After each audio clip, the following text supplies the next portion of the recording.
But here it is, one of my favorite toys, my network analyzers. To the left is my 8756A with the sweep oscillator below. It goes from 10 megahertz to 20 gigahertz. And to the right is my Hewlett-Packard 8505A, which is a rather elderly network analyzer, but it goes from 500 kilohertz to 1.3 gigahertz. But this guy not only gives me the scalar information data, it can also give me phase. So that's really handy for IF amps and stuff like that, and other detectors. But so yeah, I've got the power supply up here. You can see a couple of directional couplers that I use.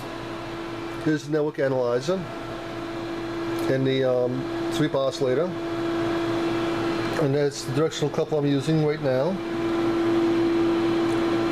And this takes me from 2 to 18 gigs. But oh, and there's the mic under test. So what happens is the output of my sweep generator goes into here. We get a sample out here from a reference that goes into my network analyzer. That's my reference. And then we come over here. You can see that it comes out this port. I got a 30 decibel attenuator right here, 30 dB. A waveguide adapter right here, and then my mic unit, which is getting kind of warm. And then the IF out, I've got a 30 dB attenuator right here, and that goes into this detector.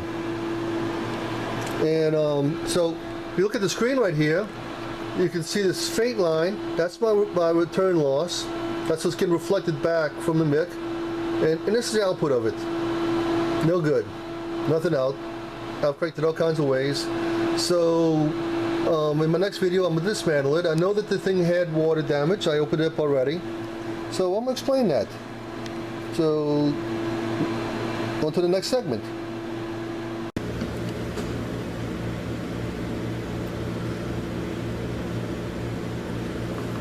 Before you start dismantling anything that has static sensitive components in it, and believe me, this mic module is way up there as far as being static sensitive, you need to you need to do it at ESD workstation. What this is right here, I've got a mat.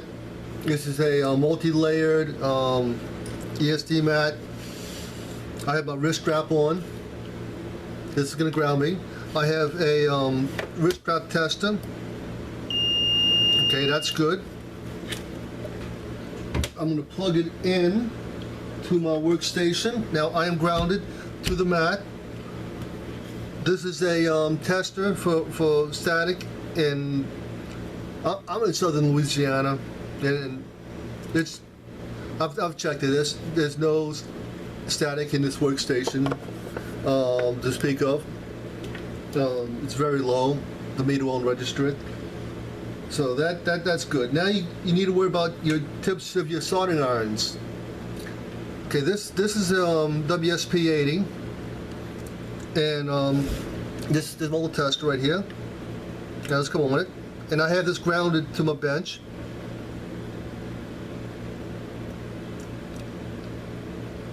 All right, so it's reading less than 1 ohm. This passes.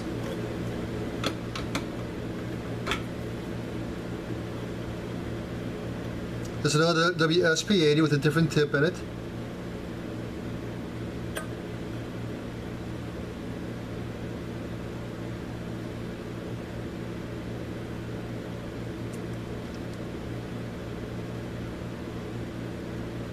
Okay, a little more than an ohm. It passes. And here's my WMP. This is the baby right here. This is for fine work. Now I can hot change these tips. I can put larger tips on this.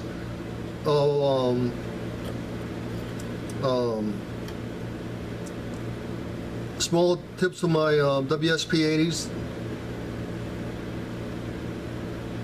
There we go, 1 ohm. A little less than ohm, somewhere around there. Good, good. We're good to go.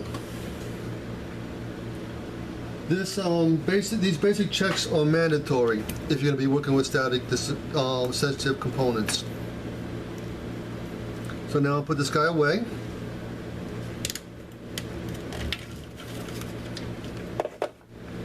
And here it is. Here's the big module. You can hopefully see it's got rust on the screws, corrosion all up in here. It's all corroded.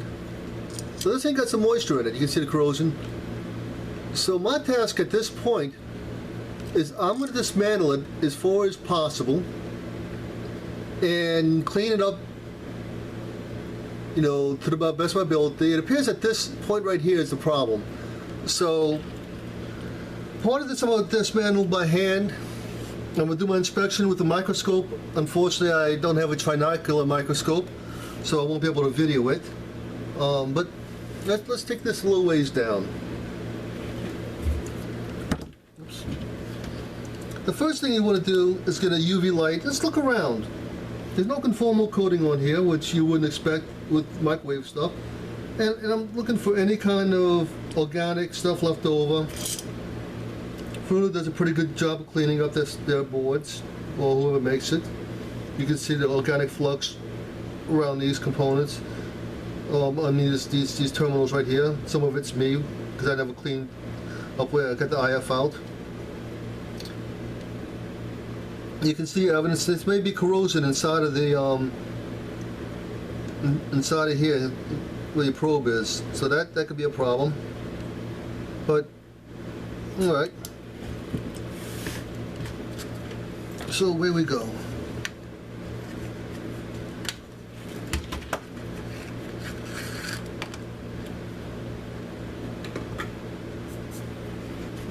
I use solder wick rather than any kind of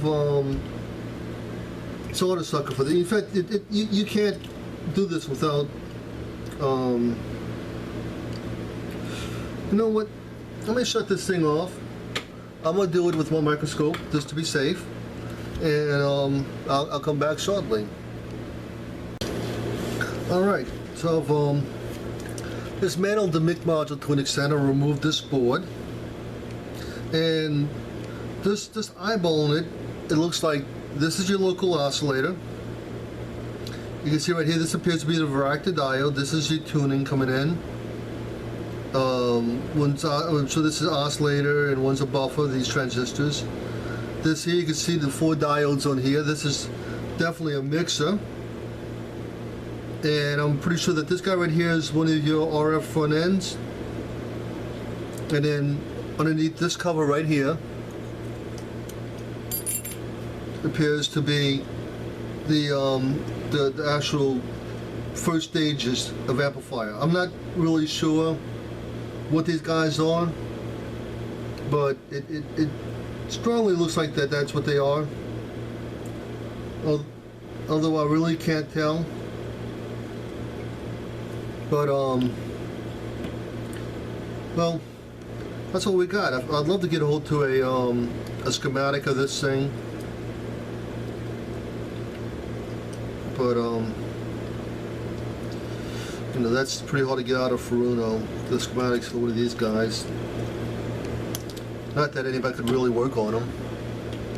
So you can see right here some evidence of corrosion. You got a little bit right here. We got this. I'm assuming that this is for heat sinking purposes, also for decoupling the RF. It doesn't, well, it could be the ground. This is all plated through, so it might be grounding through, but I'm not going to fool with this. I don't really want to take this out of here. What I'm going to do is I'm going to come and clean up all these guys right here, the pads, right, my scope. I could not tell if this was a strap going across here or if it was actually a component. I'm assuming it was a strap, but it was pretty fat. But this was heavily electrolyzed. This right here was heavily electrolyzed. So, but also you can see this is the the cover that went over all this. These right here are kind of like a ferrite, with rubberized ferrite. And what they do is they attenuate, they absorb a certain amount of energy to prevent this thing from oscillating. If it, if your circuit oscillates, with the exception of your local oscillator, that's bad. So they cracked. The corrosion pushed through, cracked them. This appeared, this little label right here was pushed up, and this hole right here appears to penetrate all the way through. So definitely, this thing really got corroded bad. But I've seen worse. I was told that the radar recently failed. I find that hard to believe. Between this failing and the processor failing at the same time. So I'm gonna try to repair this thing, piece it back together, and try it. So I'll come back when I got it done. Alright, so here we are back at my workstation, my network analyzer. I decided to put it back together with the new lossy material, and let's try it out. So here it is. Still no output, but let's see if I can get it. You can see right here, this is my DC going into it, and hardly any current being drawn, and well, this is for the tuning. And you can see it's pretty much 0 volts, 0.5 amp. That's a lot of current for a tuning circuit. So what I'm assuming is that pile of corroded stuff that I thought was a component actually was, but it was still corroded. I could tell it was a conductor that electrolyzed, or if it was like a blocking cap, DC blocking cap. But no matter what, I didn't have anything on hand that would suffice, and so I just jumped it over, and well, this thing is done.